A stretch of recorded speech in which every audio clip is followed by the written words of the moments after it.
साठी आपल्यामध्ये ज्यांची आपण आतुरतेने वाट पाहत होतो ते विद्या वाचस्पती आदरणीय विवेकजी गळसासे यांचं आगमन झालंय। टाळ्यांच्या गजरात आपण त्यांचं स्वागत करूया। त्याचबरोबर डॉक्टर विकास गोपटे आणि भारतीय जनता पक्षाचे शहराध्यक्ष लक्ष्मण सावजी यांचं आगमन झालंय। मी व्याख्यानमालेच्या वतीने त्यांचं स्वागत करतो। आजचं व्याख्यान नाशिकचे सुप्रसिद्ध समाजसेवक डॉक्टर वी म गोपटे यांच्या स्मृतिप्रित्यर्थ आयोजित करण्यात आला आहे।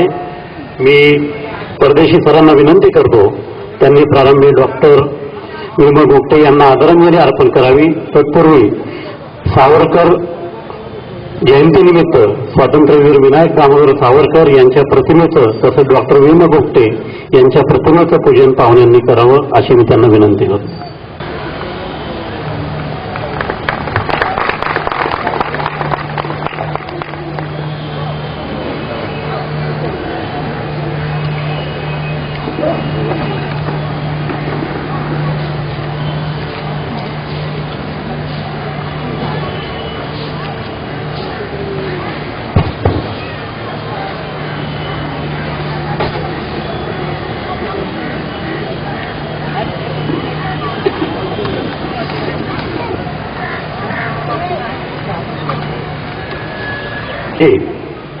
यांचा परिचय नाशिककरांना करून देण्याची अजिबात गरज नाही असं मला वाटतं। यापूर्वी या व्याख्यानमालेत अनेक वेळा त्यांनी आपल्याला संबोधित केलेलं आहे।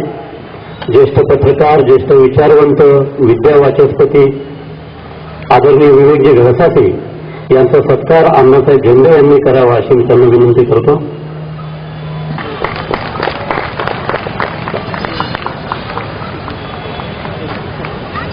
आजच्या कार्यक्रमाचे प्रायोजक डॉक्टर वी म गोपटे यांचे सुपुत्र डॉक्टर विकास गोपटे यांचा सत्कार मुक्तेश्वर मोहनशेट्टीवर करतील।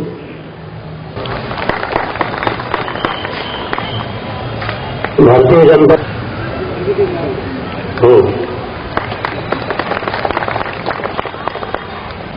बाबासाहेब दातार हे देखील उपस्थित आहेत। त्यांचा सत्कार शंकरराव बर्वे करतील। स्वातंत्र्यवीर विनायक दामोदर सावरकरांच्या जयंतीच्या शुभपर्वावर या व्याख्यानमालेतलं आजचं पुष्प गुंफायला सुरुवात करण्यापूर्वी हिंदू हृदय सम्राट स्वातंत्र्यवीर सावरकरांच्या चरणी मी आपल्या सर्वांच्या वतीनं आणि माझ्या व्यक्तिशः माझ्या वतीनं सादर श्रद्धासुमन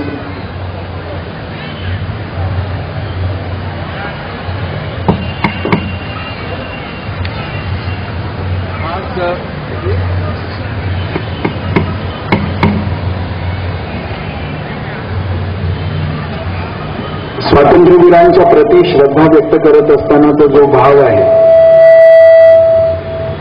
तोच आपल्या सर्वांचे सुपरिचित असलेले आणि नाशिकचं सार्वजनिक जीवन ज्यांनी अनुशासित केलं त्या स्वर्गीय डॉक्टर वी म गोपटे यांच्या प्रति सुद्धा मी माझ्या मनातली श्रद्धा समर्पित करतो। व्याख्यानमालेचे आजचे प्रायोजक डॉक्टर गोपटे, भाजपाचे शहर अध्यक्ष माझे मित्र लक्ष्मणराव सावजी, व्याख्यानमालेचे प्रवर्तक माझे मित्र श्रीकांत बेणी, मालेचे सर्व पदाधिकारी, पत्रकार मित्र आणि आपण सारे बंधू भगिनी, आज सावरकरांच्या संबंधामध्ये दिवसात तिसऱ्यांदा बोलतो आहे। दुपारी झालेल्या पावसामुळे यापूर्वीचा कार्यक्रम थोडासा विलंबाने सुरू करावा लागला आणि त्यामुळं मला दिलेल्या वेळेपेक्षा बराच उशिरा मी इथे पोहोचलो। मी आपल्या सर्वांचे मनापासून अंतःकरणापासून मी क्षमाप्रार्थी आहे। किमान आजच्या दिवशी तरी विलंब व्हायला नको होता आणि डॉक्टर गोपटेंचा वी म गोपटेंचा परिचय करून देताना तर बंधूंनी फार नेमकेपणाने डॉक्टरांच्या वेळेच्या विषयीच्या आग्रहाचा पुन्हा दोनदा उल्लेख केला.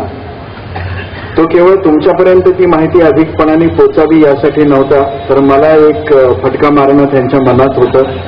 तो मला बसलेला आहे.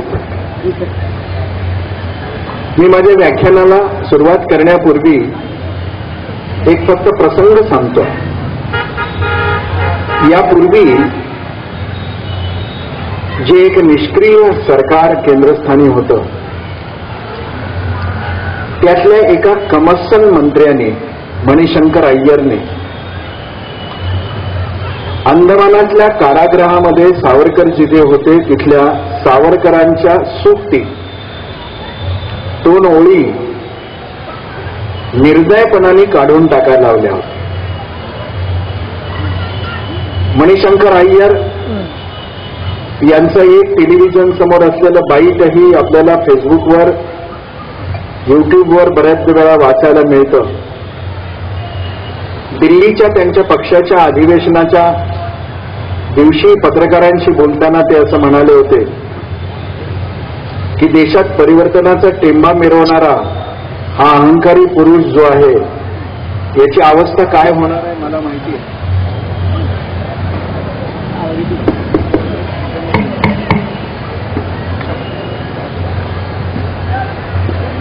आम्ही फार तर दयेपोटी त्यांना इथे चहाचा स्टॉल लावायची परवानगी देऊ, असे उद्गार काढणाऱ्या मणिशंकर अय्यरनी अंदमानातले सावरकरांचे ते सगळी विचार, त्या ओळी काढून टाकल्या होत्या. आपल्या सगळ्यांना माहिती आहे आणि आपल्या सगळ्यांच्या मनाला ती गोष्ट फार लागून राहिली होती. आज सावरकर जयंतीच्या निमित्तानं केंद्रात आलेल्या नव्या सरकारने त्या ओळी सन्मानपूर्वक पुन्हा तिथे बसवल्यात हे जाहीर करताना मला अत्यंत आनंद आहे. काळ सगळ्यात मोठा परीक्षा घेणारा परीक्षक आहे. ज्या मणिशंकर अय्यरांच्या सारख्या काजव्यांनी स्वातंत्र्यवीर विनायक दामोदर सावरकरांसारख्या सूर्यावर थुंकायचा प्रयत्न केला, ती थुंकी ते आणि त्यांचे सगळे भाऊबंद यांच्या थोबाडावर कशी पडली आहे आपण बघितलेलं. त्यातला राजकीय संदर्भ माझ्यासाठी महत्वाचा नाही, पण गेल्या 65 वर्षामध्ये या देशात काही विशिष्ट लोकांनी एक विकृत विचार जोपासण्याचा प्रयत्न केला. त्याचा परिणाम असा झाला की अनेक श्रेष्ठ स्वातंत्र्य सैनिकांविषयी, देशभक्तांविषयी, समाज सुधारकांच्या विषयी, क्रांतिकारकांच्या विषयी समाज जीवनामध्ये जवळजवळ काही माहिती नाही. हे लोक काँग्रेस विरोधी होते अशातला भाग नाही. काँग्रेसमधल्या सुद्धा कितीतरी अतिशय महत्वाच्या लोकांविषयी जाणीवपूर्वक सगळी माहिती दाबून ठेवली गेली. पण सत्य कधी लपत नसतं. ते बाहेर येतं, लोकांपर्यंत पोचतं, लोकांना ते कळतं आणि लोक जेव्हा निर्णय घ्यायला बसतात तेव्हा ते कोणाचा मुलाहीचा ठेवत नाहीत. याचाही अनुभव आता आपण राष्ट्रीय पातळीवरती घेतला. पण गेली 65 वर्ष या देशामध्ये जवाहरलाल नेहरू युनिव्हर्सिटी दिल्लीमध्ये जी आहे तिथे सरकारने पोचलेल्या काही डाव्या विचारांच्या भाडोत्री विद्वानांनी, या देशामध्ये स्वयंसेवी संघटनांच्या म्हणजे एनजीओ, स्वयंसेवी संघटना म्हटल्यानंतरही पुन्हा घोटाळा होतो, एनजीओच्या माध्यमातून समाज जीवन विषाक्त करण्याचा प्रयत्न करणाऱ्या काही खुजा लोकांनी, या देशाच्या अस्मितेला जर उजागर केलं गेलं तर जे डावपेच आपल्याला इथे खेळायचे आहेत युरोप अमेरिकेच्या हितासाठी ते खेळता येणार नाहीत याचं भय वाटणाऱ्या काही परदेशी हस्तकांनी गेल्या 65-70 वर्षामध्ये या देशातल्या काही श्रेष्ठ पुरुषांना समाजासमोर आणण्यामध्ये अनेक बाधा आणल्या. पण काळ सगळ्याचं उत्तर देतो. प्रत्येक दिवस जसा उगवतो आहे आपल्या लक्षात यायला लागलेला आहे की ज्यांच्या ज्यांच्या स्मृतींवरती 65 वर्षामध्ये माती लोटण्याचं अधम कार्य केलं गेलं त्यांची त्यांची जीवनं त्या मातीतून पुन्हा सूर्यासारखी उगवायला लागलेली आहेत आणि ती सगळीकडे तळपत आहेत. आज ज्यांची जयंती आहे त्या स्वातंत्र्यवीर सावरकरांच्या संबंधामध्ये सुद्धा अशा पद्धतीनं प्रयत्न होतो आहे आणि येत्या काही काळामध्ये हा प्रयत्न संपेल याची लगेच लक्षणं दिसत नाही. पण अशा पद्धतीचा प्रयत्न करणाऱ्यांना सडेतोड उत्तर द्यायला सुरुवात झालेली आहे. त्याचा पहिला टप्पा म्हणून आज अंदमानामध्ये ही गोष्ट घडली. पण इथं ही प्रक्रिया थांबणार नाहीये. मी आणखीन एक गोष्ट आता उद्घोषित करून ठेवतो आहे की येत्या वर्षभरामध्ये शक्य झालं तर सावरकरांच्या स्मृती दिवसादिवशी पुण्यतिथी दिवसापर्यंत आणि शक्य नाही झालं तर पुढच्या जयंतीपर्यंत सावरकरांची जी वचनं अंदमानच्या कारागृहातून काढून टाकलेली आत्ता ह्या सरकारने लावलेली आहेत ती खऱ्या सोन्यामध्ये मढवून लावण्याचं काम सोलापूरचा खासदार करणार आहे. मी त्याच्या वतीनं तुम्हाला सांगतो. हिंदू आतंकवाद हा शब्दप्रयोग पुन्हा एकदा रूढ करण्याचं पापकर्म करणाऱ्या तत्कालीन गृहमंत्री सुशीलकुमार शिंदेनाही फटका मिळाले. त्यांना पराभूत करून विजय झालेला दलित वर्गातला मागासवर्गीय आमची ती राखीव कॉन्स्टिट्युएन्सी आहे. पण हा एक असा लोकप्रतिनिधी आहे ऍडव्होकेट शरद बनसोडे. काही शब्दांचा उल्लेख करताना भारी संकोच होतो पण लोकांना यथार्थता कळावी म्हणून आम्ही ज्यांना महार समजलो अशा जातीत जन्माला आलेले हे शरद बनसोडे आपाद मस्तक 100% जर कोणाविषयीची भक्ती मनात बाळगून असतील तर ती सावरकरांच्या विषयी. आणि हे आज नाही गेली 15 वर्ष. आणि त्यांनी हा संकल्प केला. परवा ते विजयी झाल्यावर मला भेटायला आल्यानंतर म्हणाले की मी या वर्षभरामध्ये सोन्यांनी सावरकरांची ती सगळी उक्ती मी तिथे निर्माण करेन पण तो दिवस उगवायचा तेव्हा उगवेल. आज आपल्याला तिथे हे नव्या सरकारने स्थापित केलेलं दिसत आहे. सावरकरांच्या विषयीचे विचार समोर घेणार, नवी पिढीचे विचार समजून घ्यायचा प्रयत्न करणार आणि नुसती नवी पिढी नाही तर जग सुद्धा सावरकरांच्या विचारांमधलं मर्म समजून घेण्याचा प्रयत्न करणार. ही कोणीही टाळू शकेल अशातली गोष्ट नाहीये. अशा वेळी सावरकरांच्या विषयी श्रद्धा असणारे, सावरकरांच्या विषयी उत्सुकता असणारे, सावरकरांच्या विषयी सहानुभूती असणारे आणि सावरकरांच्या विषयी अपार प्रेम आणि जिज्ञासा असणारे तुमच्या माझ्यासारखे जे लोक आहेत त्यांच्यावरती एक जबाबदारी येऊन पडते. आणि ही जबाबदारी आजच्या समाज प्रबोधक सावरकर या विषयाच्या अनुषंगाने तुमच्यापर्यंत पोचवावी असाही एक हेतू माझ्या मनामध्ये आहे. स्वातंत्र्यवीर विनायक दामोदर सावरकरांचं नाव जेव्हा जेव्हा घेतलं जातं त्या वेळेला सावरकरांचे विरोधक आणि सावरकरांचे अनुयायी दोघंही जर कशाचा उल्लेख करत असतील तर सावरकरांच्या सशस्त्र क्रांतिकारक वृत्तीत चूक नाही आहे. पण अनेकदा चुकीच्या विरोधापायी वा चुकीच्या प्रेमापायी आपण काही चुकीचे मापदंड समाजामध्ये प्रस्थापित करत असतो. सावरकरांना सशस्त्र क्रांतीचे प्रणेते म्हणायला, उद्गाते म्हणायला, अग्रेसर म्हणायला विरोध असायचं कारण नाही. त्याच्यामध्ये ऐतिहासिक असत्य काही नाही. पण सावरकर या नावामध्ये केवळ सशस्त्र क्रांती एवढाच विचार नाही हे विरोधकही विसरतात आणि अनुयायी विसरतात. नीट समजून घेऊ आपण काय आहे. अनुयायांच्याकडून असं का होतं तर याच्यामध्ये सोपा भाग आहे. अरे न बोलता पण खुर्च्या मांडता येतील ना. मला हे गणित अजून कधी कळलं नाही समाज जीवनात की खुर्च्या हलवताना त्या जमिनीवर घासल्या पाहिजेत असा मनुस्मृतीमध्ये काही दंडक आहे का. एक. आणि दोन, कोणतंही काम अशा ठिकाणी करताना बोललं पाहिजेच का अशी काही वेदाची आज्ञा आहे का असा एक माझ्या मनात नेहमी प्रश्न पडतो. असो, विरोधकांनी असं चित्र का रंगवावं याच्या पाठीमागचं कारण समजू शकतं. अनुयायांनी तेच लोकांच्या समोर का मांडावं त्याचा विचार आपण करणार आहोत. पहिल्यांदा विरोधकांचा विचार करू. हे सोपं आहे. एकदा बॉम्बगोळे फेकणारे, रक्तपात घडवणारे, शस्त्राचा पुरस्कार करणारे क्रांतिकारक, असं सावरकरांचं चित्र लोकांच्या समोर मांडलं की सावरकर त्या फ्रेममध्ये बंदिस्त होता. अनुयायांनी तेवढं का सांगितलं? अनुयायांनी त्याला आणखीन एक जोड दिली. या पुरुषार्थाबरोबर थोडी कारुण्याची छटा पण जोडली. म्हणजे काय केलं अनुयायांनी?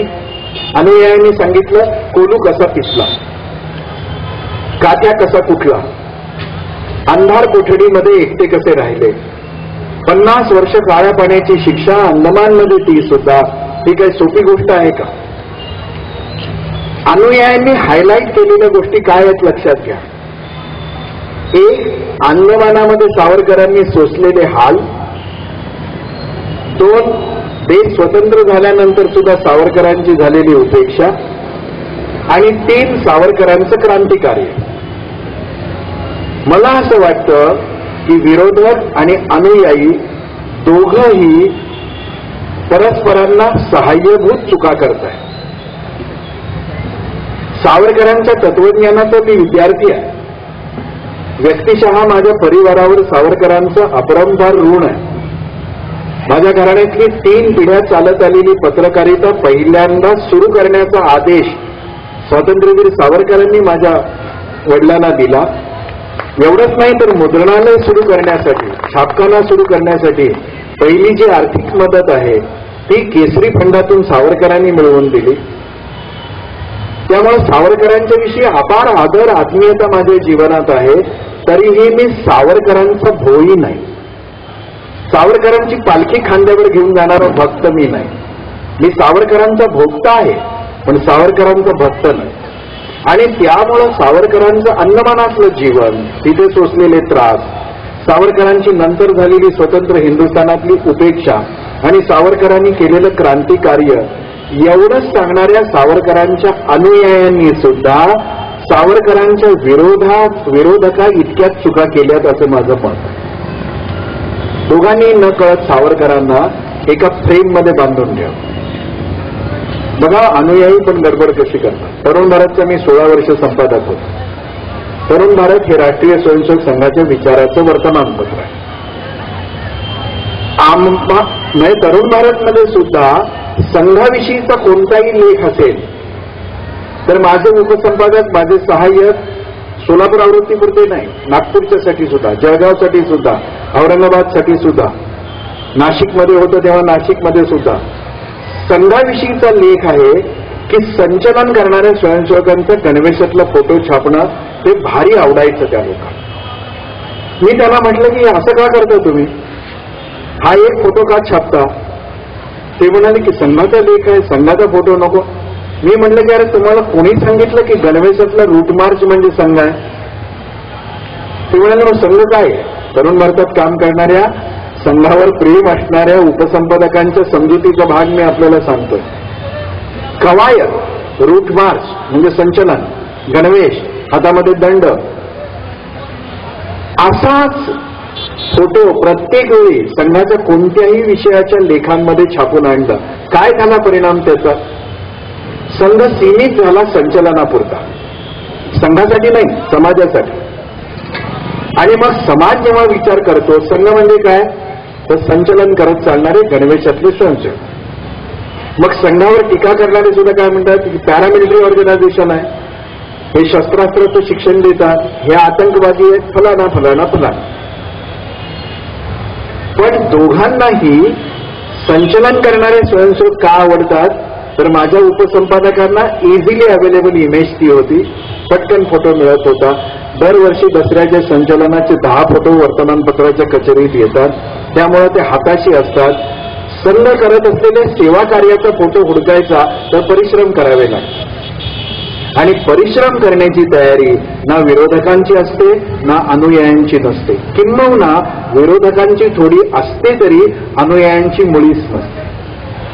सावरकरांच्या अनुयायांनी प्रेमापोटी असेल वा चतुराईनी असेल, एक चूक केली, सावरकरांचं धगधगीत व्यक्तिमत्व लोकांच्या समोर सतत मांडलं. मी मानसशास्त्राचा विद्यार्थी आहे. त्याच्या पाठीमागचं कारण मी समजून घेतलं. अगदी कट्टर सावरकर निष्ठ मी पाहिलेच जवळून, त्यांची शेकडो भाषणं ऐकली, त्यांचे लेख वाचले. वर्तमानातल्या घटनांचा सत्ताप सावरकरांच्या विचाराच्या माध्यमातून प्रकट करायचा आणि आपला कंडू शमला आहे असा आनंद मानायचा. सावरकर अनुयायांची ही चतुराई. आपल्याला बोलायचं आहे ना तर ते ओन करायची तयारी नाही. समजा तुम्हाला मुसलमानांना शिव्या द्यायच्या आहेत तर द्या ना, मी म्हणतो की हे असे आहेत असं नाही. सावरकरांच्या माध्यमातून त्या द्यायच्या. आता सावरकरांनी मांडलेल्या विचारापुढे 100 वर्षाचं पाणी वाहून गेलंय, पण वर्तमानातल्या सगळ्या कंड्या समून घेण्यासाठी सावरकरांना प्रोजेक्ट करायचे. एक, सावरकरांच्या शौर्याचे पोवाडे गायचे. म्हणजे काय करायचं, मानसशास्त्र सांगतं, आणि देव करो की तुम्ही मानसशास्त्राचा फार अभ्यास नका करू, कारण का भल्या भल्यांची मग कुलगडी तुम्हाला कळायला लागतील माझ्यासह. एक प्रक्रिया असते आपल्या व्यक्तित्वात निचरा होण्याची, व्हेंट. एखादा गरीब माणूस पाहिला की कवी त्याच्या गरिबीवर कविता करतो. त्या कवीसाठी गरिबी हा विषय संपतो, कारण गरिबीच्या विरोधामध्ये जी भावना तीव्रपणे त्याच्या मनात निर्माण झाली आहे तिचा निचरा होऊन गेला. चित्रकार चित्र काढतो, निचरा होऊन गेला. एखादा नाटककार नाटक लिहितो, निचरा होऊन गेला. गरीब गरीबच राहतो, गरिबी तशीच राहते, प्रश्न तसेच राहतात. व्यासपीठ आणि नियतकालिकच असतात. सावरकरांच्या शौर्याचा अशा पद्धतीनं शाहिरी थाटात उल्लेख करणाऱ्या सगळ्या कट्टर सावरकर भक्तांनी काय केलं, सावरकरांच्या शौर्य सांगून जणू काही ते मीच केलं आहे असा एक भाव मनात निर्माण करून स्वतःच्या भावनांचा निचरा करून घेतला. घडलं काय, सावरकरांच्या जागी राहिले, माझं भाषण गाजलं, तुम्ही टाळ्या वाजवल्या, आणि घरी जाताना तुम्ही आणि मी असा भाव करून आलो की 50 वर्ष मीच अन्नमानात होतो आणि माझ्या शेजारच्या बराकीत तुम्ही होता. मला असं वाटतं की जसे दिवस पुढे चाललेले आहेत, जग सावरकरांच्या विषयी उत्सुकता दाखवत आहे आणि खरंच दाखवत आहे. मी अन्य देशामध्ये सावरकरांच्या विषयी जेव्हा बोलतो तेव्हा लोक म्हणतात की आम्हाला हे साहित्य द्या, आम्हाला ही माहिती द्या, आम्हाला समजून घ्यायचं आहे, आम्हाला तिकडे यायचं आहे. परिवर्तन घडणार आहे, घडतंय. आणि कसं कसं परिवर्तन घडत चाललंय खूप विषय आहे, आपल्याला एवढं सांगायला वेळ नाही. आपल्याला ज्या मूळ मुद्द्यापर्यंत यायचं आहे त्याची ही सगळी पार्श्वभूमी सांगणं मला आवश्यक का वाटतं, तर आमची जबाबदारी निश्चित करून आम्हाला समाज सुधारक सावरकर विषय समजून घेता येऊ शकतो. अन्यथा सत्यनारायणाची पोथी ऐकल्यानंतरची जी भावना असते तशी सांगणाऱ्या ऐकणाऱ्याच्या मनात होईल. सगळ्यांचं लक्ष प्रसादाकडे. पुष्कळ झालं, आपण पुष्कळ वेळ घालवला. आता जर जग उत्सुक आहे, या देशातला तरुण उत्सुक आहे, या देशातल्या परिवर्तनासाठी कटिबद्ध झालेले लोक उत्सुक आहेत, आणि हे परिवर्तन सावरकरांच्या स्मरणाने होतं आहे याचे मी किती पुरावे देऊ. एक, सावरकरांना अपेक्षित असलेला अखंड हिंदुस्थान हा 21व्या शतकातल्या परिभाषेमध्ये सांस्कृतिक एकात्मता निर्माण केलेला हिंदुस्थान, म्हणजे सार्कची चळवळ बलवान करणारा हिंदुस्थान असा होतो की नाही. तर काल या देशात सार्कचे सगळे प्रतिनिधी येणं अखंड हिंदुस्थानच्या दिशेने टाकलेलं पहिलं. सगळी राष्ट्र हिंदू होणार नाहीये, होण्याची गरजही नाही. जेवढे हिंदू आहेत ते ज्या पद्धतीनं वागतायत ते बघितल्यावर आता अधिक हिंदू होण्याची कोणी गरज नाही. झालं एवढं वाटोळं पुष्कळ झालं असं वाटावं अशी स्थिती आहे. नाही होणार ते. तिकडे सगळीकडे तिरंगा फडकेल का, नाही फडकणार. पण युरोपीय देशांचं जर युनियन होऊ शकतं तर भारतीय उपखंडाच्या देशांचं ऐक्य का होऊ शकत नाही. आणि थोडं फार आशावादी व्हायला हरकत नाही, येत्या काही वर्षामध्ये भारतीय उपखंडाचं एक नवं चलन निर्माण होईल आणि युरोला तगडेपणाने तोंड द्यायला ते सिद्ध होईल, त्याची सुरुवात झाली. आता ही सुरुवात ज्या माणसाच्या माध्यमातून होते आहे त्या माणसांनी परिवर्तन करत असताना पहिली स्वतःची जबाबदारी सोडताना काय केलं? म्हणजे मी आडून पाडून बोलत नाहीये. यातला राजकारण, हा पक्ष तो पक्ष हे सोडून द्या. माझ्यासाठी राष्ट्र आणि राष्ट्राचं हित हा महत्वाचा विषय आहे, तुमच्यासाठी तोच आहे. मोदींनी गुजरातची गादी सोडत असताना शेवटची धारिका फाईल तिच्यावर स्वाक्षरी केली. कोणती होती ती? एका वैद्यकीय महाविद्यालयाला मान्यता दे, आणि ते अतिशय मोठं होणारं वैद्यकीय महाविद्यालय हे सरकारच्या माध्यमातून त्याला मान्यता देताना मोदींनी मान्यता दिली आणि त्या वैद्यकीय महाविद्यालयाचं नाव आहे स्वातंत्र्यवीर सावरकर वैद्यकीय महाविद्यालय. कुठे नियती असं तसं नाहीच खेळ करत. आपल्याला हे थोडं काव्यही समजून घेतलं पाहिजे. काल शपथविधी केला, दुसऱ्या दिवशी सार्कच्या प्रतिनिधींशी बोलणं केलं, तिसऱ्या दिवशी सावरकरांची जयंती आली. है ना, किती काय योगायोग आहेत बघा. आज पंतप्रधानांनी पहिल्यांदा जाऊन सावरकरांच्या प्रतिमेवर पुष्प अर्पण केली सेंट्रल हॉलमध्ये. यापूर्वी वाजपेयींचा अपवाद सोडता एकाही पंतप्रधानाच्या हातामध्ये इतकं बळ नव्हतं की 4 फुलं उचलून ते या पायावर समर्पित करतील. बरोबर आहे ना? कोणाच्या तरी थुंक्या झेलण्यासाठी जे हात पुढे येतात त्यांच्या हातून सावरकर फुलं स्वीकारतात असं तुम्हाला वाटतं का? नाही स्वीकारत. पण असं सगळं परिवर्तन होत असताना आम्हाला कोणते सावरकर प्रोजेक्ट करायचे? आपण कोण आहोत सावरकरांना प्रक्षेपित करू शकू? पण आम्हाला कोणते सावरकर जगासमोर ठेवायचे? सावरकर हे इंद्रधनुषी व्यक्तिमत्व आहे. सावरकर क्रांतिकारक आहेतच, सशस्त्र क्रांतीचे उद्गाते आहेतच, अनेक क्रांतिकारकांना ज्यांनी प्रेरणा दिली असे प्रेरक आहेतच. पण सावरकरांच्या विराट व्यक्तिमत्वामधला तो तिसरा डोळा आहे. पण तिसरा डोळा म्हणजे शंकर नाही, कारण भगवान शंकर काही तिसरा डोळा 24 तास उघडत नाही. शंकर म्हणजे करुणा पण आहे, शंकर म्हणजे भोळेपणा पण आहे, शंकर म्हणजे हळवारपणा पण आहे, शंकर म्हणजे शृंगार पण आहे, शंकर म्हणजे वैराग्य पण आहे, शंकर म्हणजे संसार पण आहे. सगळं आहे ना ते शंकरामध्ये. हलाहल पिण्यापासून सृष्टीचा विध्वंस करण्यापर्यंत आणि पार्वती मातेबरोबर अतिशय हळवारपणाने शृंगाराचे क्षण जगण्यापासून अनेक जीवांना मोकळेपणाने आपल्याजवळ जे आहे ते देण्याच्या औदार्यापर्यंत सगळे गुण शंकरांमध्ये. शंकर तिसरा डोळा, शंकर तिसरा डोळा, शंकर तिसरा डोळा पुरेसं नाहीये. सावरकरांच्या विराट व्यक्तिमत्वामध्ये सशस्त्र क्रांती हा तिसरा डोळा आहे, पण 24 तास उघडा नाहीये. स्वतः तात्यारावांनी असं सांगितलं की ज्या दिवशी युनियन जॅक खाली उतरेल आणि माझा राष्ट्रध्वज फडकेल त्या दिवशी सशस्त्र क्रांतीच्या चळवळीत असणाऱ्या माझ्या सर्व मित्रांना मी सुचवेल की हातातली शस्त्रे टाकून विधिवत कायदेशीर सामंजस्याने जीवन जगायला सुरुवात झाली. ही राजकीय परिपक्वता आहे. सशस्त्र संघर्ष परकीय सत्तेविरुद्ध, स्वतःच्या सरकारविरुद्ध नाही. म्हणून क्रांती, युद्ध, शस्त्र, बॉम्ब हा तिसरा डोळा आहे. पण हा एक महाकवी आहे, कमलेसारखं महाकाव्य लिहिणारा, गोमंतकासारखं महाकाव्य लिहिणारा हा एक महाकवी आहे. ही गोष्ट खरी आहे की त्यांचं महाकाव्य परिपूर्ण नाही होऊ शकलं.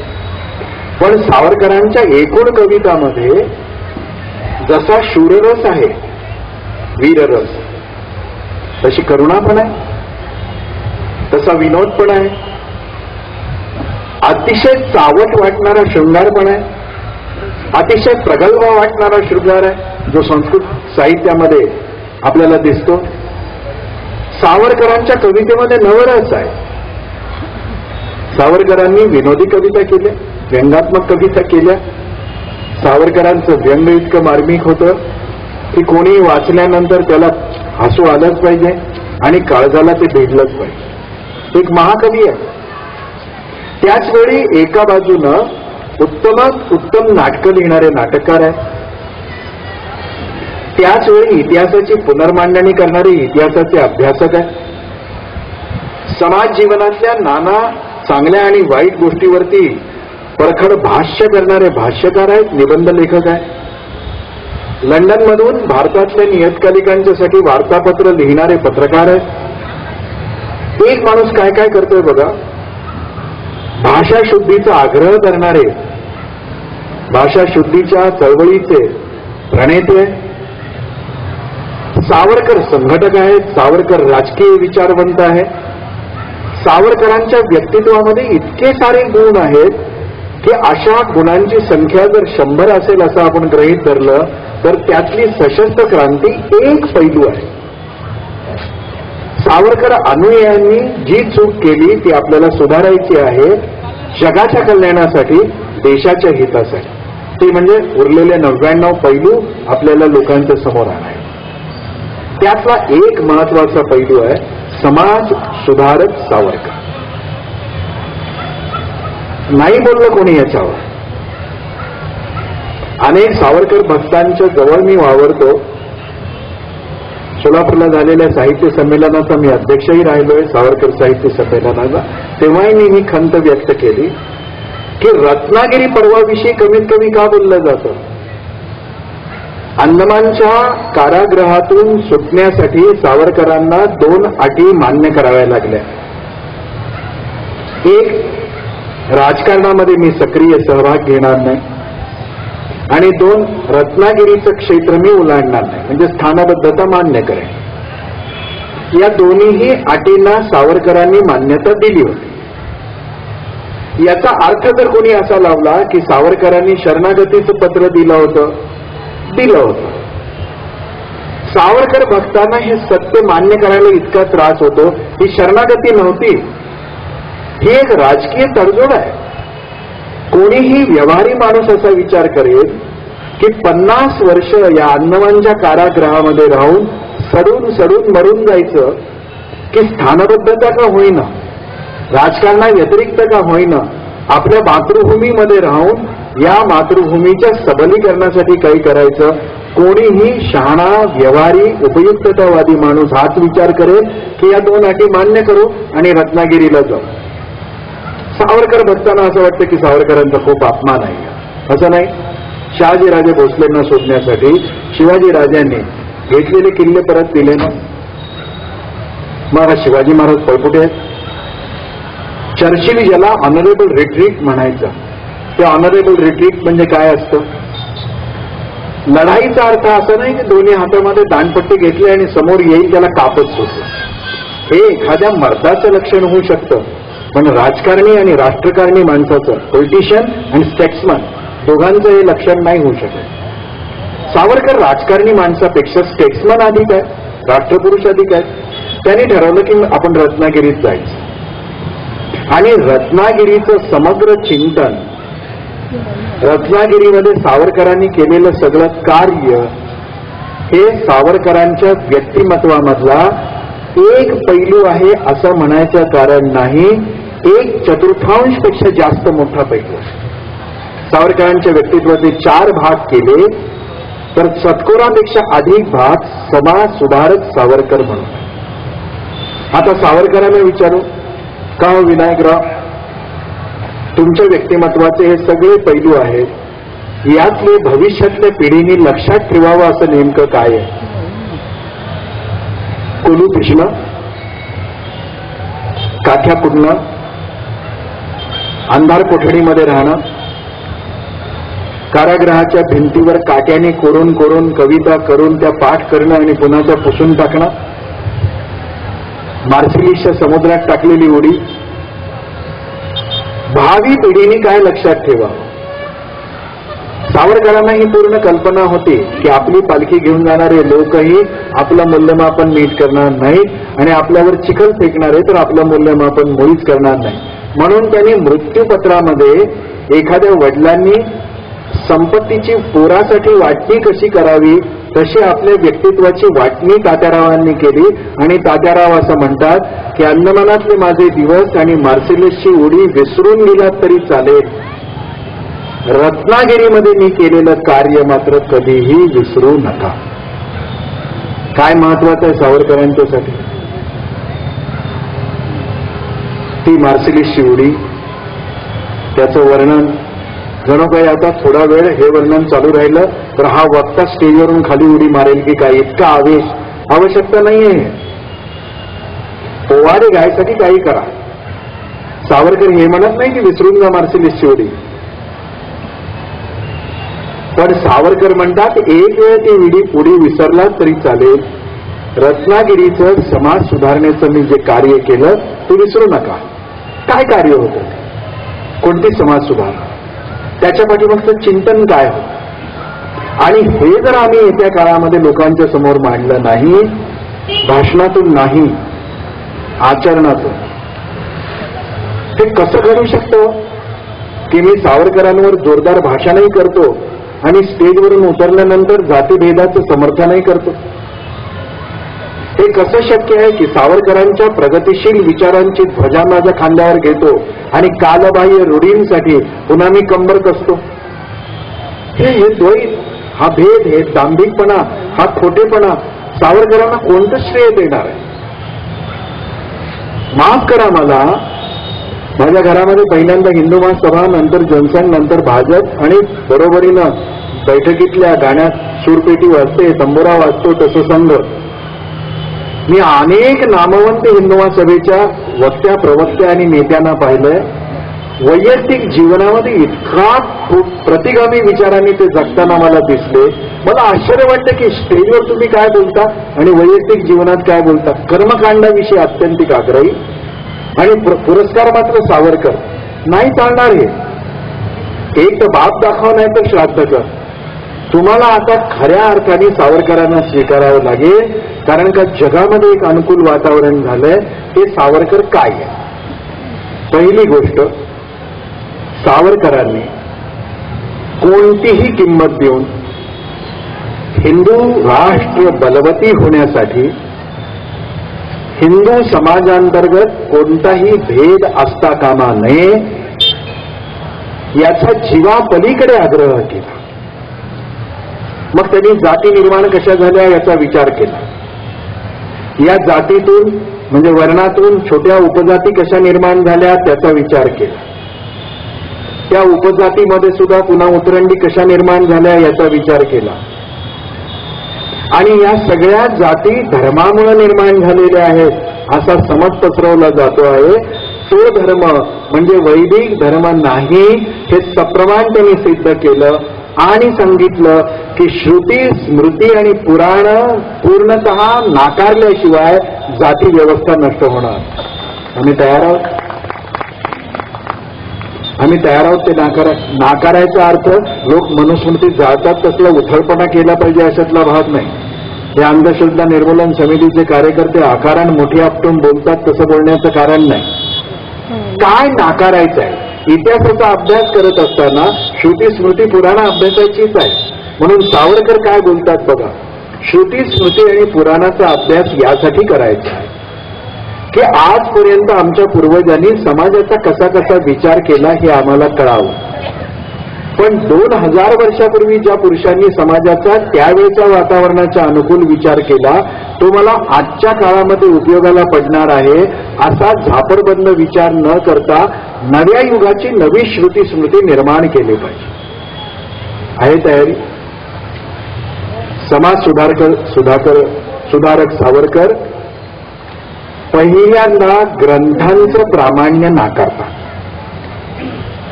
बाबा वाक्य प्रमाणात तर त्यांना स्वप्नात सुद्धा मान्य, आणि आम्ही उठसूट ग्रंथ प्रामाण्याला मान्यता देतो.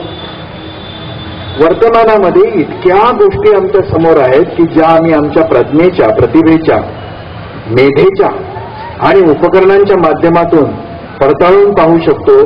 अशा स्थितीमध्ये आम्ही कुठल्या तरी कालबाह्य गोष्टींची चर्चा किती काळ करत बसणार? मी ग्रंथ प्रामाण्य नाकारतो. म्हणजे उचला कोठ्या बुडवा गोदावरी आवश्यक नाही. तो माझा इतिहास आहे, तो मला समजून घ्यायचा आहे, त्याच्याविषयी मला आदर आहे, त्याच्याविषयी मला आस्था आहे. पण आज मला तो उपयोगी पडणार नाही. माझे आजोबा फार शूर होते, मान्य आहे. माझे पंजोबा त्याहून शूर होते, मान्य आहे. म्हणून त्यांच्या वेळेचा अंगरखा आज घालून मी जर महाविद्यालयात जायला लागलो तर लोक मला मूर्ख म्हणतील. प्रत्येकाचा सदरा त्याच्या त्याच्या मापाचा आहे. प्रत्येक कालखंडामध्ये त्या त्या कालखंडाला उपयोगी पडणाऱ्या गोष्टी आहेत. सावरकर असं म्हणतात की हिंदू समाजाचं ऐक्य या देशाला समर्थ राष्ट्र बनवू शकतं. मग मुसलमानांच्या ऐक्याची गरज नाही, ख्रिश्चन बरोबर येण्याची गरज नाही, पारशी सोबत घेण्याची गरज नाही. सावरकरांना असं मुळीच म्हणायचं नाही. मुसलमानांच्या बाबतीतले सावरकर तरी आम्हाला कळालेत का? नीट समजून घेण्याचा प्रयत्न केलाय का? 1857चं स्वातंत्र्य समर आपण वाचा.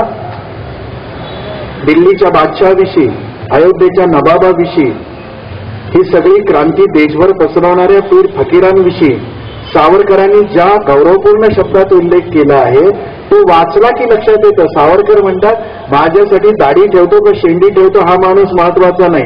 दाढी असो की शेंडी असो, या देशाच्या वैभवासाठी तो कष्ट करायला उभा आहे का तो माझा आहे. किती सोपी व्याख्या आहे.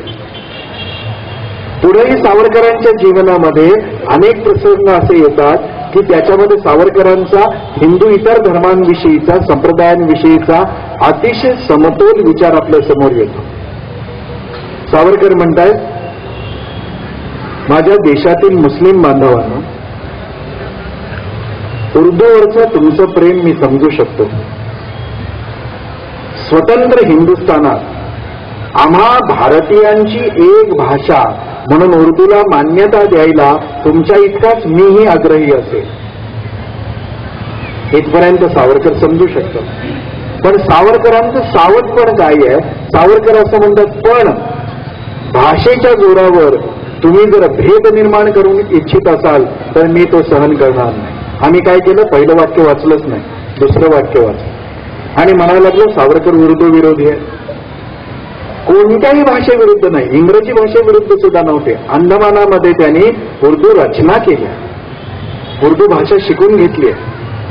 अंदमानामध्ये जेव्हा त्यांनी पाहिलं की धर्माच्या नावावर फार मोठी गडबड होते आहे तेव्हा त्यांनी सावध करण्यासाठी तुष्टीकरणाला विरोध केला. मुसलमानांना विरोध केला नाही. सरसकट आहे मुसलमानांना की त्याचा निषेध कर असं नाही केलं. पण जेव्हा त्यांच्या लक्षात आलं की बहुसंख्य मुसलमानांना धर्माच्या नावावर भडकवलं जात आहे आणि चुकीच्या पद्धतीनं त्यांचं तुष्टीकरण करून देशाच्या स्वातंत्र्याच्या ऐक्य प्रक्रियेत त्यांना येऊ न देता स्वतःच्या स्वार्थासाठी काँग्रेस आणि ब्रिटिश त्यांना अलग ठेवत आहे, तेव्हा सावरकर सत्ता. सावरकर म्हणाले की तुम्ही असं करता कामा नये. तुम्ही आणि आम्ही एकत्र येऊन हे सगळं करू शकतो. याल तर तुमच्यासह, न याल तर तुमच्या वाचून, पण आडवे याल तर तुम्हाला विरोध हो. याच्यात येण्याचं आमंत्रण आहे. पण जेव्हा सावरकरांनी पाहिलं की मुस्लिम समाजाच्या धार्मिक भावनांना चुकीच्या पद्धतीनं भडकवून देशाची फाळणी करण्याचं कारस्थान रचलं जातंय तेव्हा परखड बोलायलाही ते संकोचले. तथागत भगवान बुद्ध आणि डॉक्टर बाबासाहेब आंबेडकरांच्या संबंधात सावरकरांच्या मनातले विचार काय होते? अरे बाबासाहेब आंबेडकरांच्या संबंधामध्ये त्यांनी प्रशस्ती लेखन केलं, प्रशंसा लेखन केलंय. तथागत भगवान बुद्धांच्या विषयी त्यांनी केलेली स्तुती आहे, मुळातून कधी आपण वाचली? आणि सावरकर म्हणतात की माझ्या हिंदुत्वामध्ये हे सगळे प्रवाह मोठ्या प्रेमाने सामावू शकतात, कारण माझं हिंदुत्व धर्माधिष्ठित हिंदुत्व नसून विकासाला प्राधान्य देणारं विज्ञाननिष्ठ आणि तंत्रनिष्ठ हिंदुत्व. आम्ही नाही पोचू दिलंय. आम्ही सावरकरांना रत्नागिरीतल्या या छोट्या छोट्या घटनातून समजून घ्यायचा प्रयत्नच नाही केला. सावरकर म्हणतात कशासाठी रे बाबांनो माणसामध्ये विटा? तो अमुक खातो, तो तमुक खातो म्हणून, तो अमुक जातीत जन्माला आलाय, तो तमुक जातीत जन्माला आलाय म्हणून त्याची सावली पडली तरी तू विटाळतो आणि तुला आंघोळ केली पाहिजे. असा कोणता धर्म कधी सांगतोय, का सांगतोय, विचार कर बरं. 50-80 वर्षापूर्वीची गोष्ट. रत्नागिरीसारख्या कर्मठ सनातनी लोकांचा प्रभाव असणाऱ्या गावामध्ये सावरकर एक सामाजिक प्रयोग करतात. सावरकर तिकडे गावामध्ये नाटक आलं की काही तिकीट खरेदी करायची आणि तिकीट आलटून पालटून ते आपल्या परिचितांना द्यायचे आणि मग 2 खुर्च्याआड एका अस्पृश्याला, 4 खुर्च्याआड एका अस्पृश्याला, आणखीन 2 अस्पृश्यांना, अशी मिसळून अस्पृश्यांना फुकट ती तिकीटं द्यायची. हा शब्द मी केवळ तुमच्यापर्यंत त्यावेळेच्या समाजातल्या त्या दुःख भोगणाऱ्या वर्गाला पोचव एवढ्यासाठी वापरतो. माझ्यासाठी कोणी अस्पृश्य नाही, तुमच्यासाठी कोणी अस्पृश्य असता कामा नये, कोणीही हिंदूसाठी कोणीही अस्पृश्य असता कामा, कोणी. आता नाटकाला तिकिटाचे पैसे तर या प्रतिष्ठित लोकांनी दिलेले. सावरकर काही त्यांना फुकट वाटत नव्हते आणि नाटकाला गेल्यावर कळायचं की ज्याची सावली सुद्धा अंगावर पडू नये तोच आपल्या शेजारी आहे. आता उठून जावं तर पैसे वाया जातील, पैसे कोण परत देईल, बसून राहावं लागायचं. आणि मग सावरकर म्हणायचे काही बिघडलं का रे बाबांनो, कोण शेजारी आहे याच्यावरून नाटकाचा आनंद तर काही कमी जास्त नाही झाला. बरं 2-3 तास हे नाटक एकत्र बसून बघितल्याने तुमच्या अंगाला काही चट्टे नाही पडले. जर 3 तास एकत्र बसू शकता तर आयुष्यभर एकत्र का नाही राहा, कंपल्सरी करावं. एवढंच नाही तर पांढरपेशा प्रतिष्ठित वर्गाच्या दांभिकपणावरती धक्का दिल्याशिवाय ही माणसं सुधारत नाहीत, हे तेव्हाही खरं होतं आणि दुर्दैवाने आजही खरं आहे. मग पहिल्या वर्गाची रेल्वेची तिकीटं सावरकर विकत घ्यायला लावायचे आणि ते अस्पृश्य वर्गातल्या लोकांना द्यायचे आणि म्हणायचे की जाऊन बसा तुम्ही. रेल्वे काही या सगळ्या धर्ममार्तंडांच्या घरची जायदाद नाहीये, त्यामुळे तुम्हाला ते उतरवू शकणार नाही, बसा. त्यांना उतरून जावं वाटलं तर जाऊ दे. ते प्रयोग केले सावरकरांनी, हे आम्ही नाही सांगितलं. कारण का हे सांगितलं की समतेची गंगा माझ्या माझघरापर्यंत आणावी लागते आणि ते मला जमणं शक्य नाही. मी समतेविषयी बाहेर बोले, फार फार तर अंगणापर्यंत समता येऊ दे, अगदीच झालं तर बैठकीपर्यंत. पण स्वयंपाकघरामध्ये माझी आई मला जिथे जेवायला वाढते तिथे दुसऱ्या कोणत्याही जातीच्या व्यक्तीला माझ्या बरोबरीनं पानाच्या पंक्तीच्या संधीला घेणं परवडणार आहे. मला हे जमणारच नाही. मग आम्ही कारण सांगतो, आई जुन्या वळणाची आहे, वडील जुन्या वळणाचे, एकदमही बदल होत नसतो. माझ्या भावा बहिणींनो, जाती मोडण्याविषयीचा बदल झाला तर तो एकदमच होईल, नाही तर कधीच होणार नाही. सावरकर म्हणायचे की हे झालं पाहिजे. सावरकरांनी काय केलं, सहभोजनं सुरू केली. सर्व जातीच्या लोकांना एकत्र जेवायला बसलेलो, महिलांना एकत्र केलं. पहिल्यांदा हा सगळा विचार जो आहे तो घरातून सुरू होतो आणि या सगळ्या रूढी परंपरा कालबाह्य गोष्टी आमच्या महिलांच्या मनामध्ये घर पक्क्या करून बसलेल्या आहेत. त्या काळातल्या गोष्टी सोडाव, आज 21व्या शतकात सुद्धा मार्गशीर्षातले गुरुवार केल्याने आपल्याला पैसा मिळणार आहे या धारणेतून हजारो महिला बाहेर येऊ शकत नाहीयेत. आम्ही कोणत्या पुरोगामित्वाच्या गोष्टी करतो म्हणून नाही समजू शकत. मी धार्मिक श्रद्धांना धक्का देत नाहीये, पण हा धर्म पोथ्या पुराणामध्ये नाहीये. तो धर्म माझ्या रक्तामध्ये उतरण्यामध्ये आहे. मी वैभवलक्ष्मीची पूजा केल्याने श्रीमंती कशी काय मिळवू शकतो? माझ्या घरातल्या माणसाला मी उद्योगासाठी प्रवृत्त केल्याने श्रीमंत होऊ शकतो असा विचार का नाही करत? मग लक्ष्मी नावाच्या प्रतीकाची पूजा करू नये असं मी म्हणत नाही, पण त्या पूजेचा भाव कुठल्याही मायमाऊलीच्या मनामध्ये नाही. तिला असं वाटतं की ते 4 आण्याचं सामान्य पुस्तक पूजल्यामुळं माझ्या घरामध्ये सुख येणार नाही. माझी माय हे पुस्तक तर जीर्ण होऊन जाईल, पण आधी जीर्ण होऊन पडलेल्या तुझ्या मनातल्या सगळ्या ज्या दुर्विचारांच्या पानांची चळत आहे ती काढून टाक. तू शिकव पोराला पहिला घास भरवताना. एक घास काऊचा, एक घास माऊचा, कावळ्या चिमणीच्या नावाने घास आहे, पण या समाजातले जिवंत माणसाच्या नावाने घास नाही. कोणती समता? इथे कॉलेजमधली मुलं सुद्धा पत्रिका बघून प्रेमात पडायचा प्रयत्न करतात.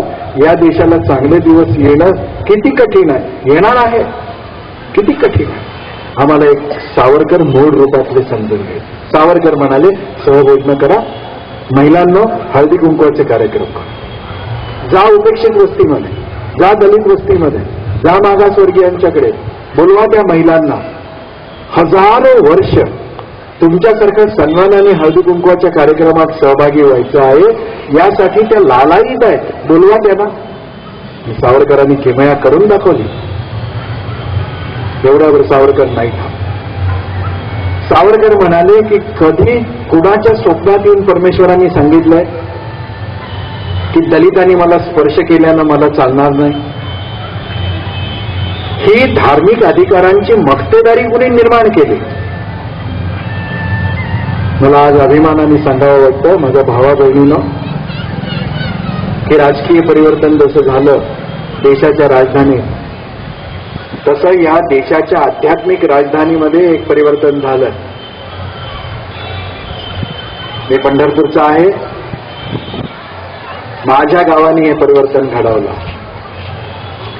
आज विठ्ठलाची दैनंदिन पूजा अर्चा या देशातल्या कोणत्याही जातीचा स्त्री पुरुष करू शकतो, तसा ठराव करून तशा नेमणुका झाल्या. केवढं परिवर्तन आहे. हे परिवर्तन घडायची पर्वत सुरू झालेली आहे. 80च्या दशकामध्ये विश्व हिंदू परिषदेने असा ठराव केला होता की कोणत्याही मंदिरातला पुजारी कोणत्याही जातीचा असू शकतो, स्त्री वा पुरुष, मात्र त्याची या पूजा प्रणालीवरती श्रद्धा हवी आणि ती प्रणाली त्याला आत्मसात हवी. केवढं परिवर्तन. का बरं आमच्याने देवाची पूजा नाही करायची? सावरकर म्हणाले, मी नाही चालू देणार. ज्याला शूद्र समजलं जात होतं त्याच्या हातून ईश्वराची प्राणप्रतिष्ठा केली आणि पतित पावन मंदिर उभं केलं. एका अस्पृश्याकडून कीर्तन करून घेतलं आणि कीर्तन झाल्यानंतर कीर्तनकाराच्या पायावर डोकं ठेवलं पाहिजे या संकेताप्रमाणे आलेल्या सर्व जातीच्या लोकांना त्या अस्पृश्याच्या पायावर डोकं ठेवायला. काय घडवत होते सावरकर? सावरकरांच्या बॉम्बनी शत्रूचा नाश झाला, पण रत्नागिरी पर्वामध्ये त्यांनी फोडलेल्या बॉम्बमुळं या देशाला कायम कायम दुबळं बनवणाऱ्या महाशत्रूच्या विनाशाचा प्रारंभ. सावरकरांचे जातीच्छेदक निबंध वाचा. वैज्ञानिक दृष्टीने त्यांनी सांगितलं की जात जन्मधिष्ठित असू शकत नाही, जात गुणानुसार ठरली पाहिजे. आणि एक काळी वेदांत प्राबल्य होतं तेव्हा वर्णामध्ये परिवर्तन घडवण्याचं स्वातंत्र्य होतं. नंतर जाती दृढ झाल्या, रूढी पक्क्या झाल्या, धर्म क्षीण झाला, वेद उपेक्षित राहिले आणि समाजामध्ये भेदाचं वातावरण निर्माण. समाजामधल्या या सगळ्या भेदाभेदाच्या भिंती का मोडल्या पाहिजेत? सावरकरांना स्वतःला फार पुरोगामी म्हणून बक्षीस मिळवायचं नव्हतं. सावरकर म्हणत होते, जोपर्यंत हा भेद संपत नाही तोपर्यंत हा समाज एक होत नाही, आणि हा समाज जोपर्यंत एक होत नाही तोपर्यंत हा देश जगाच्या गुरुपदी बसणं शक्य नाही. एकदा का हिंदू समाज जातीपाती म्हणून एकत्र आला तर समाजशास्त्राचा विद्यार्थी म्हणून मी हे वाक्य उच्चारू शकतो की अतिशय प्रेमाने मुस्लिम, ख्रिश्चन, पारशी आपल्याशी एकरूप होऊन जातात की नाही? मला कोणाशी माणूस मैत्री करेल? जो स्वतःच्या घरामध्ये बळकट आहे त्याच्याशी. का बरं मुस्लिम आपल्याशी मैत्रीने, प्रेमाने, बंधुचाराने वागतील? ते जेव्हा म्हणतात की तुझ्यामध्येच इतके भेद आहेत तर तू मला जवळ काय करशील?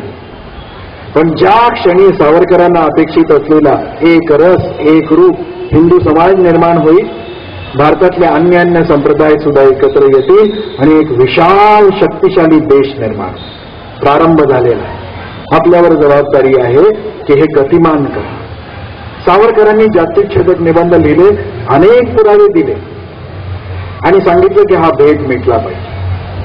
न केवळ जातीचा भेद, ते म्हणतात लिंगभेद नको, भारतीय भाषाभेद नको, भूषाभेद नको, कोण काय खातं त्यामुळं तो श्रेष्ठ का कोण काय खात नाही त्यामुळं तो कनिष्ठ, या कशाचाही विचार नको. जो जो या देशाला, आणि देश सुद्धा कुठला, हा सिंध हिंदू पर्यंत, त्या हिमालयापासून सागरापर्यंत हा संपूर्ण जो भारतवर्ष आहे त्याला पुण्यभू, पितृभू आणि मातृभू मानणारा तो माझ्यासाठी हिंदू आहे.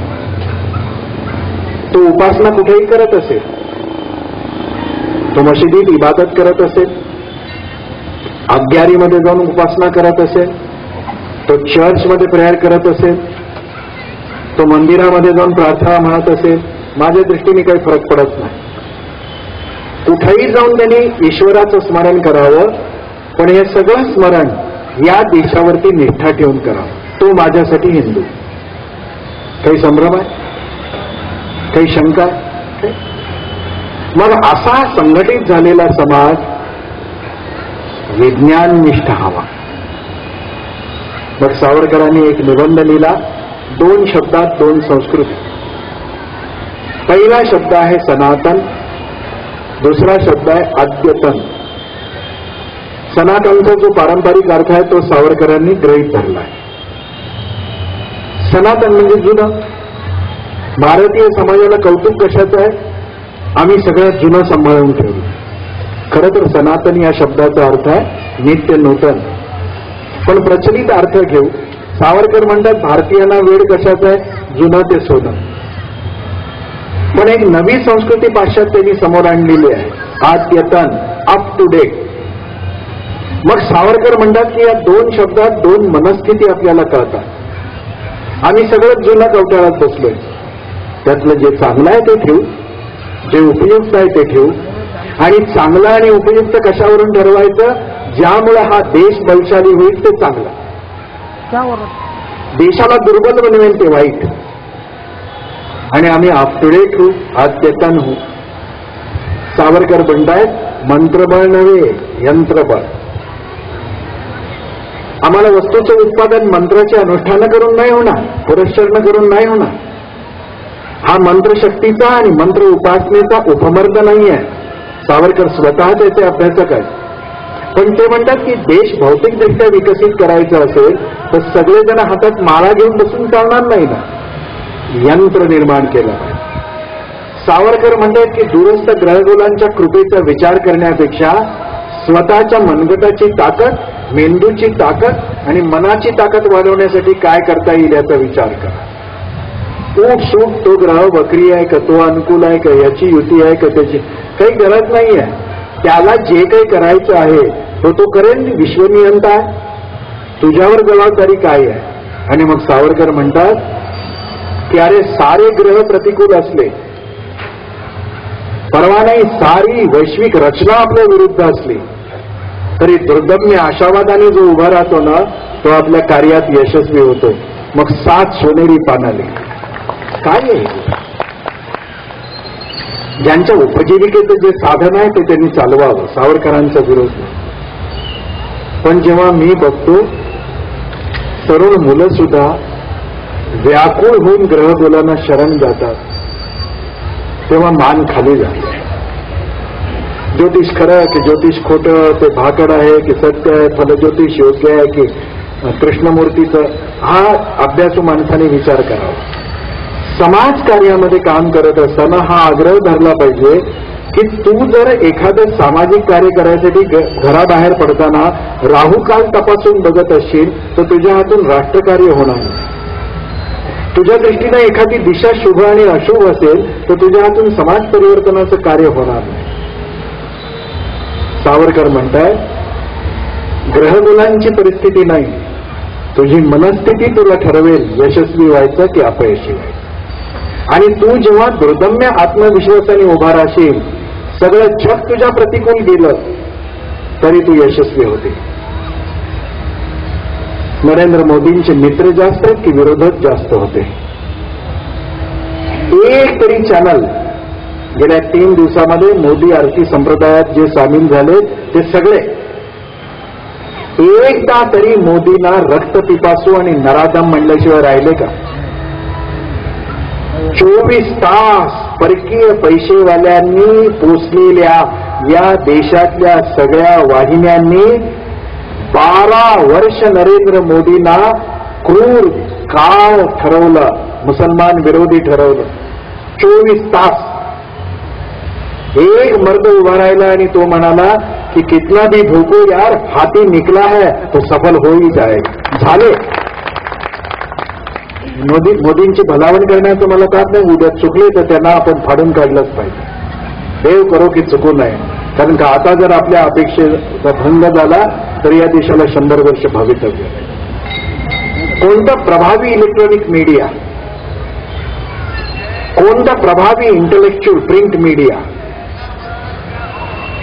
काय नुकसान केलं मोदीचं. एक तास, एक क्षण, एक शब्द तरी नराधम ठरवण्याला वंचित राहिला. प्रत्येक वेळी काही झालं की ते उभे राहिले. यशस्वी करून दाखव. हिंदू फुटपाथशाही स्थापन करणाऱ्या छत्रपती शिवाजी महाराजांसाठी लोकांनी काय रेड कार्पेट टाकलं होतं. बाहेर वैरी होते, आसपास वैरी होते, घरात वैरी होते. उभे राहिले आणि यशस्वी झाले. हिंदवी स्वराज्याची स्थापना.